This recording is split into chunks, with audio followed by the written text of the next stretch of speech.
It's an art. দোয়াটা একটা শিল্প। দোয়াটা কি? একটা শিল্প। এটাকে রপ্ত করতে জানতে হয়, এটাকে আত্মস্থ করতে জানতে হয়। সব কাজের মধ্যে first class, second class, third class আছে না নাই?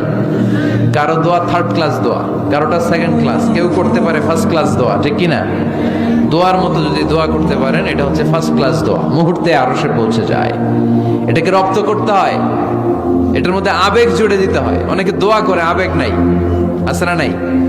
জুমার দিন দেখবেন নামাজ পড়ে ইমাম সাহেব দোয়া করতেছে, অনেক মুসল্লি দোয়া করতেছে, ওদিকে তাকায় আছে, হাত কিনতে এইভাবে, আর তাকায় আছে জানালার দিকে, ও কি দোয়া করতেছে?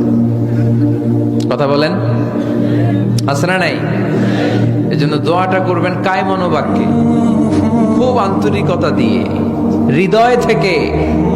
আপনার চোখের পানি যেন ঝরে। চোখের পানি যদি কোনো দোয়ার মধ্যে পড়ে, আপনি বুঝে যাবেন এই দোয়া আল্লাহর কাছে কবুল।